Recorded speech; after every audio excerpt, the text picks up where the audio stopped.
Hey, mighty men of God, Joe Martin here with Real Men Connect, where we help good men become great men God's way. Guys, by providing them with real answers to real problems in the real world. Guys, I'm on my way downtown to run a quick errand. Matter of fact, ironically, it's for my wife, which is what I'm shooting this video about real quick on the Real Men Ride Along. And guys, look for opportunities. Everybody likes a 2-for-1 special. You know those 2-for-1 specials when you go to a store and they say, hey, buy this one, get this one free. Well, guys, we have to be very intentional about looking for 2-for-1 specials when it comes to blessing and leading our family. Now, I'll explain that in just a moment, and I'll try to make this video short. But look for opportunities where you can get a 2-for-1. In other words, you're blessing and leading your family, but there's double benefit by doing one thing. And I'm going to give you an example, and I'll also share on this trip what I'm doing this morning. I guess it applies to that too. So maybe this video might go a little bit longer than it should, but it's worth it. Keep listening. Now, about a couple of weeks ago, my wife had to attend an expo. My wife, for those who may not know her, I think I've talked about it on other previous videos, that she's a group fitness trainer and life transformation coach. And she's one of the best in our city. I'm not just saying that. She's actually been honored as one of the best in our city. But my wife has a very, very busy schedule. I thought my schedule was busy, but she is very, very busy. Well, she was doing a conference and doing an expo, and she wanted me to fill in for her one day to do a class for her. Well, after the class, she asked me and my son, who's 19 years old, to come by and to help her out a little bit, kind of give her some relief. Well, make a long story short, we went by the expo, and she had been there for hours. And of course, I asked her how she's doing, and one of the first things she tells me that she is starving, she is hungry. Okay, guys, follow me on this. So she's hungry, and so she hasn't had a chance to go get away for a break. And I asked her, I said, well, do you need a break? You can go get something to eat. She said, no, I don't have a lot of time. And so she said the conference is going to be over in probably a couple hours, but if you guys can stick around and help me unpack and pack up things, that'll be great. So I said, okay.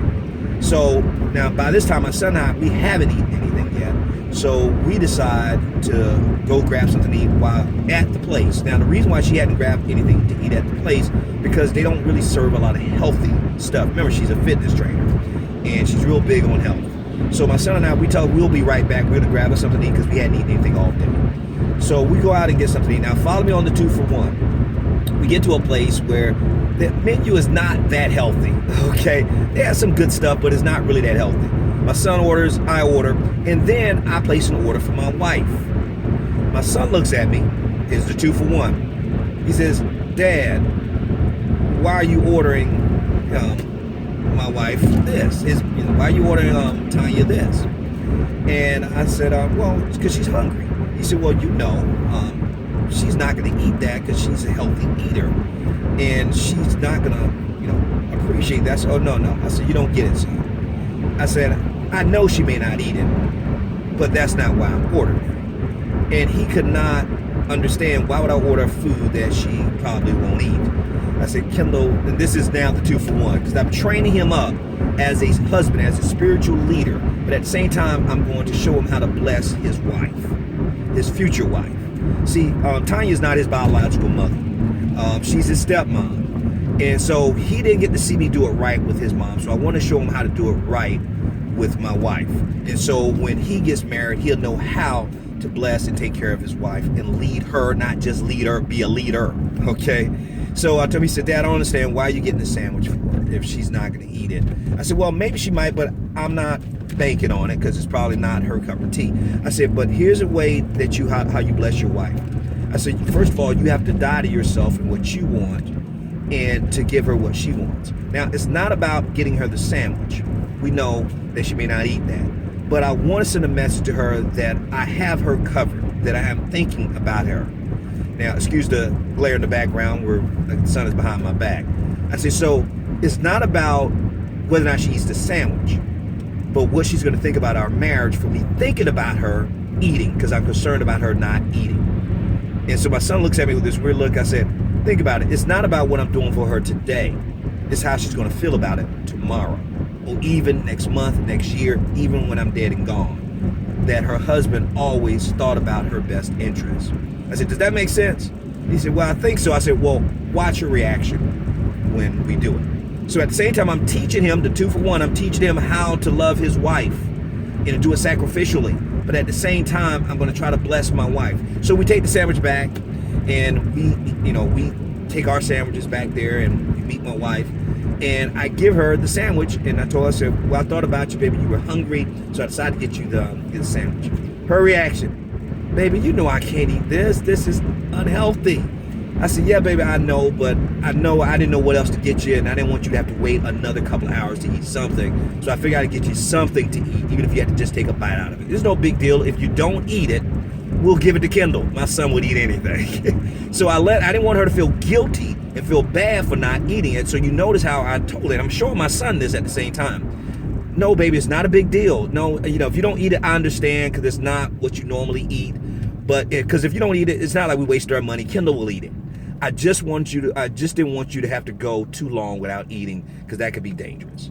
Guys, you get the point. So her reaction is that, wow, thank you for thinking about me. That was enough. Even if she didn't say that, that was fine. I look over at my son, and I blink and I wink at him, and he starts smiling. And so he got it. Now here's the end of the story, though. So she couldn't eat the sandwich, but don't you know, as we got closer and closer, and she still is hungry. Now she's gonna be mad because I'm putting this on video. She goes underneath the table and starts taking a bite of the sandwich. And of course, it was so good that she finished the whole sandwich. And guys, check out the blessing that my son and I received. We get home that night, and the food was so good that she ended up getting the recipe for that sandwich and made us a sandwich, but a healthier version of the sandwich. Guys, now that was an unexpected blessing. So guys, you get the point. Now, as I close out this video, I told you that I'm on my way driving downtown to run an errand. Here's another way of blessing your wife. I don't know if you can tell by my voice, I'm a little bit under the weather this morning, but I had my quiet time with God, and I woke up. My wife told me that she had forgotten her phone, and she left her phone at her studio, her fitness studio, which is downtown, which is about maybe 35 to 45 minutes away from our home. She's not feeling well, I'm not feeling well, but I was up before her doing my quiet time. So of course I'm in my quiet time and I'm praying to God, and the Holy Spirit moves on my heart. Go get your wife's phone. Now, of course, my reaction is, but I don't feel like it, I'm sick. Yes, but you need to lead her and lay down your life for her. Guys, I know this is nothing dramatic, going to pick up a cell phone from downtown, but it's those little things. We can give our life for our wives very easily by jumping in front of a truck, in front of a bullet. That's easy, because when you die, you're dead.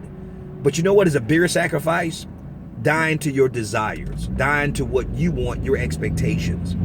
So I'm headed downtown just to pick up her phone, and I'm driving all the way back home. Maybe I might shoot a video on the way back home. But I think you get the point. So guys, look for the 2-for-1s. 2-for-1s. Ways you can raise up your children, but at the same time blessing your wife. And you can do that even with friends. As an example, raising up your children, how you treat your friends in front of your children. God never wastes anything, so neither do we. So guys, remember, we are males by birth, but we are men by choice. So choose to be the man God called and created you to be, because a male is a terrible thing to waste. Till next time, stay strong, be blessed, and as always, stay in His grip.